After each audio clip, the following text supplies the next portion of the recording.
C'est une assemblée de consultation sur le projet du Sentier transcanadien dans la MRC Montcalm et l'Assomption.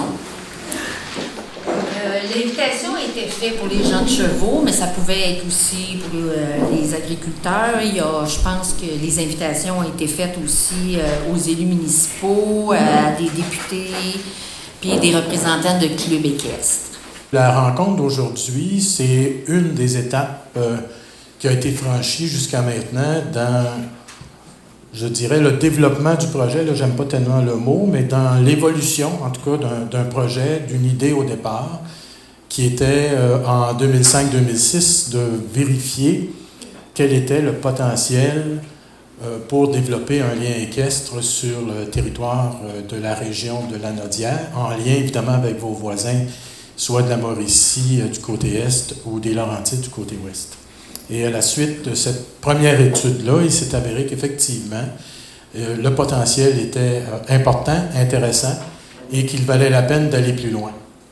Et c'est pour cette raison-là qu'on a poursuivi, dans le fond, les travaux jusqu'à la rencontre d'aujourd'hui. Puis vous allez voir là, le résultat des travaux plus concrets sur le territoire des MRC qui vous concerne, qui a été réalisé jusqu'à maintenant.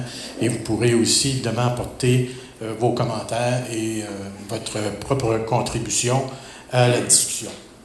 Le Sentier transcanadien, c'est donc une idée qui a été conçue en 1992 à la suite de la tenue des événements marquant le 125e anniversaire de la Confédération. Le comité organisateur s'est retrouvé avec une certaine somme d'argent qui était toujours disponible à la fin de l'événement, des événements plutôt, mais ne voulait pas nécessairement retourner cet argent-là au gouvernement de peur de le voir disparaître dans les fonds consolidés, puis après ça, on ne sait plus trop comment c'est utilisé.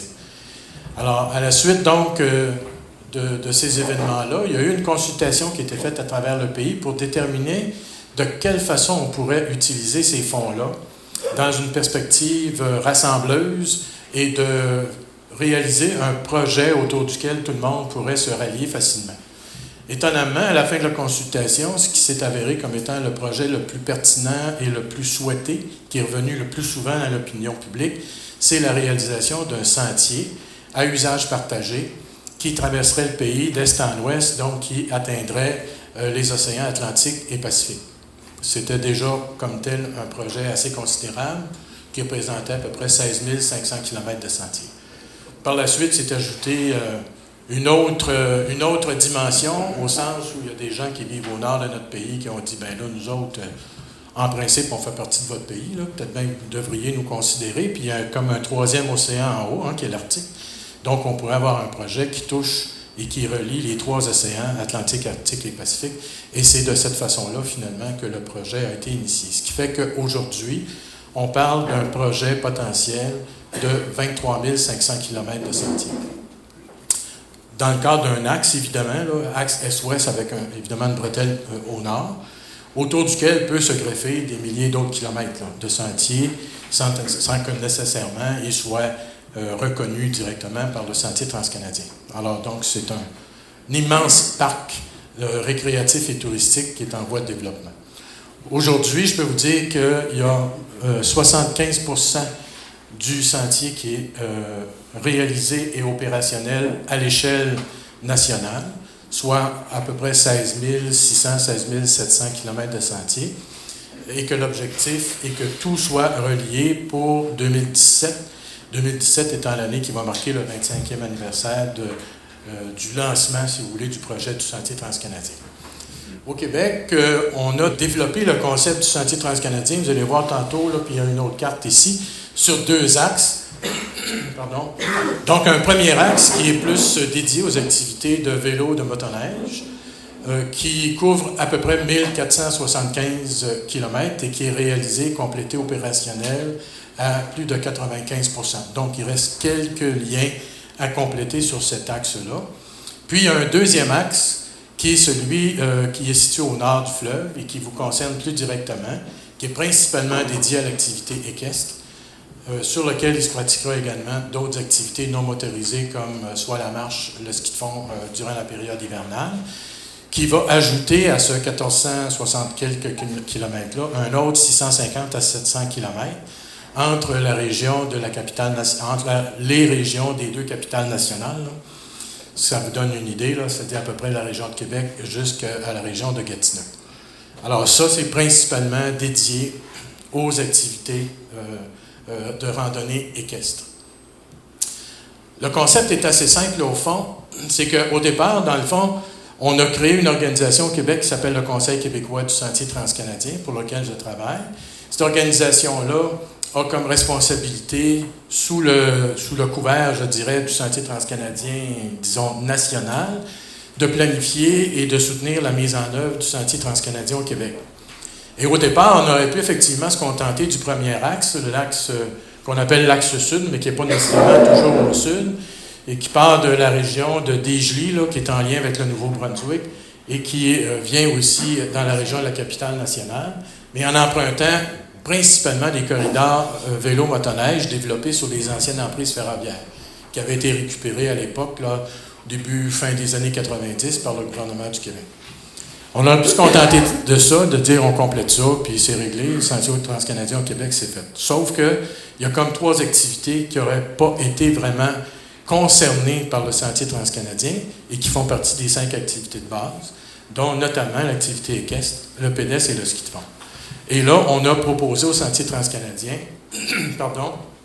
un lien au nord du fleuve qui était comme un deuxième axe du sentier transcanadien et qu'on a négocié avec l'organisation nationale dans une perspective de dire, bien, nous, au Québec, on veut toucher les 5 activités, on veut toucher le plus grand nombre de communautés possible et on veut que les 5 activités aient l'occasion de se développer sur une base équitable.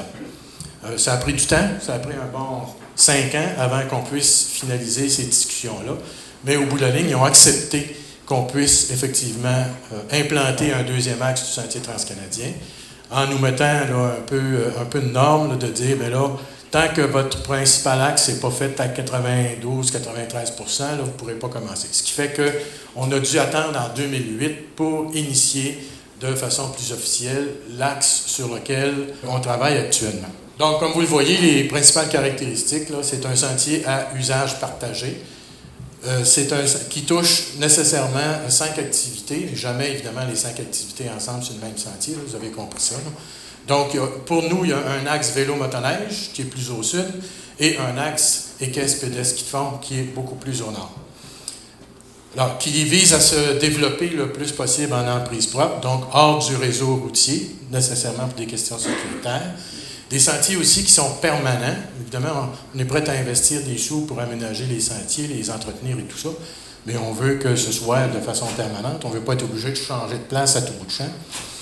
Que ça se fasse aussi, qui offre une expérience de qualité dans un contexte sécuritaire. Des sentiers à proximité des populations qui favorisent l'accessibilité, évidemment, aux sentiers, disponibles sur une base annuelle le plus possible. Ce n'est pas toujours possible. Et des sentiers qui sont opérés sur une base locale et régionale, associé évidemment au sentier transcanadien. Ça, c'est au niveau du concept. Le Conseil québécois, je vous en ai parlé tantôt. Donc, cette organisation-là est née officiellement en 1995, bien que sur une base volontaire, on avait déjà commencé à travailler depuis 1992. Ça regroupe essentiellement les 4 grandes fédérations ou organismes québécois responsables de leurs activités disciplinaires. Donc, la Fédération des clubs de motoneigistes du Québec, Québec à cheval, la Fédération québécoise de la marche et Vélo-Québec, qui sont les 4 organisations membres fondateurs, si on veut, du Conseil québécois. On s'appuie sur des partenaires dans 12 régions administratives, sur 17, c'est quand même pas si mal, et sur une 50aine de gestionnaires de sentiers au plan local et régional. Et ça, c'est important au plan du volet régional parce que le tracé du sentier transcanadien que vous retrouvez sur cette carte-ci principalement, c'est un sentier qui a été déterminé à partir de consultations avec des partenaires dans chacune des régions. Alors, dès le milieu des années 90, dans le fond, dès que le Conseil québécois a été opérationnel, on a consulté les conseils régionaux de développement qui nous ont référés pour la plupart aux conseils régionaux de loisirs qui sont devenus les unités régionales de loisirs pour déterminer dans chacune des régions ce que pourrait être le tracé du sentier transcanadien selon les normes qu'on a vues tantôt, là, les caractéristiques principales. Et c'est de cette façon-là que les tracés potentiels du sentier se sont articulés. Donc, ce n'est pas sur des bases volontaires ou d'intérêt particulier qu'on l'a fait, mais véritablement connecté sur les réalités des différentes régions. Pardon. Donc, où est-ce qu'on en est au Québec? Je vous en ai un petit peu parlé tantôt. 1475 km, c'est le premier axe, fait à 95 %, devrait être complété pour 2017. L'axe nord, lui, va permettre d'ajouter 650 km dédiés à vos activités principalement, amorcé en 2008, et on espère que d'ici 2017, on aura au moins sur papier réussi à faire nos connexions, c'est-à-dire avoir déterminé où va passer le sentier. Et évidemment, avoir le plus grand nombre possible de kilomètres déjà opérationnels. Les régions qui sont visées, c'est la région de Québec, la Mauricie, la Naudière, Laurentides et la région de l'Outaouais. Ça, vous avez le concept, dans le fond, le tracé original de 1998, là, suite à nos consultations. C'est sur cette carte-là que j'aime bien conserver en mémoire pour faire comprendre aux gens que finalement, le produit auquel on arrive en 2014, il est pas mal connecté à ce que nous avions déterminé en 1998. On s'est collé à ça, puis on a essayé de le respecter le plus possible. Évidemment, quand on arrive dans le fin détail, là, puis vous allez le voir tantôt, c'est sûr que là, il peut y avoir des ajustements, mais globalement, l'axe de direction, c'est celui qu'on a retenu. Il faut comprendre aussi qu'un projet comme le Sentier transcanadien, c'est une espèce de colonne vertébrale. Hein? On n'englobe pas tout ce qui se passe et ce qui se fait ou ce qui existe en matière de sentiers. Notre objectif à nous, c'est de relier la province de l'Ontario avec le Nouveau-Brunswick en s'assurant que l'expérience qu'on va vivre au Québec sur le Sentier transcanadien va être supérieure et plus intéressante encore que ce qui se fait dans nos autres provinces et dans les 3 territoires. C'est ça qui est notre objectif. Le premier tracé qui a été complété à l'époque, suite à l'étude de potentialité qui avait été réalisée pour dire est-ce que c'est possible de faire quelque chose dans la région de la Naudière? Sauf qu'à cette époque-là, puis vous allez voir qu'on a changé aujourd'hui, l'objectif était de se connecter du côté ouest avec le parc équestre de Blainville. Mais bon, pour toutes sortes de raisons, on a été obligé d'apporter une modification importante, ce qui fait que la portion sud du tracé a été considérablement modifiée. Vous allez voir tantôt que pour le reste, on s'est relativement bien connecté là-dessus. Donc, dans la région de la Naudière, on a un partenaire régional qui s'appelle l'Unité régionale de loisirs et de sport de la Naudière, qui a obtenu les fonds pour qu'on réalise les projets de planification du tracé, là, pour lequel Gilles a été notamment engagé. Alors, c'est par l'unité régionale que ça se fait et qui demeure toujours bien connecté sur les résultats et sur la suite du dossier. C'est donc un réseau potentiel qui s'étend des limites de la MRC de Dautré, qui touche à la région de la Mauricie, jusqu'à l'autre extrémité qui est évidemment la MRC Les Moulins, qui se connecte avec la région des Laurentides. Alors, on travaille sur tout ce territoire-là à peu près simultanément. Un tracé définitif en planification dans la MRC des Moulins. Et il y a une volonté de définir un tracé définitif qui va relier toute la région et créer évidemment des liens avec les 2 régions voisines, notamment. Ce qu'on s'attend, c'est l'expression de la volonté des différents partenaires sur le territoire qui seraient intéressés à s'associer à cette réalité-là. Un soutien, évidemment, de tous ceux qui sont concernés également pour la définition du tracé, l'identification des droits de propriété, la négociation des droits de passage. C'est évidemment l'étape un peu obligée à travers laquelle il faut passer pour arriver au bout de la ligne. Une prise en charge des opérations du sentier, une fois que celui-ci sera reconnu, développé et prêt à être mis en opération. Et faire du Québec, que ça c'est une espèce de grand objectif qu'on a, faire du Québec donc une destination de randonnée équestre de niveau national et international, donc avec une qualité de pratique qui va dépasser tout ce qui se fait ailleurs au pays. Le Conseil québécois et d'autres partenaires sont là pour vous aider et aider les intervenants de la région à bien encadrer cette intervention-là, offrir différents services et différentes formes de soutien jusqu'au financement d'une partie des opérations, pas des opérations, mais du développement. Et les prochaines étapes, pour faire rapidement, c'est évidemment de compléter d'abord la planification sur les 2 MRC qui sont le plus avancés jusqu'à maintenant, achever le projet dans lequel on est actuellement impliqué. Là, ce soir, on va parler plus des MRC, l'Assomption et Montcalm. On travaille aussi avec Joliette et la Matawini. Là, on commence à se déployer, si vous voulez, de ce côté-là pour rejoindre le territoire de Dautré. La reconnaissance des tracés et l'identification des groupes opérateurs, l'aménagement et l'ouverture de certains tronçons le plus possible et le plus vite possible, la définition d'un produit Bienvenue Cavalier, vous connaissez probablement Bienvenue Cycliste, qui est un produit touristique, dans le fond, plus relié à l'hébergement, qui fait qu'il y a des sites clairement identifiés sur le territoire où les cyclistes peuvent aller héberger lors de leur randonnée. On aimerait ça créer quelque chose d'un peu semblable au niveau de l'équestre. Et la promotion du réseau, l'expérience équestre, notamment dans la région de la Naudière.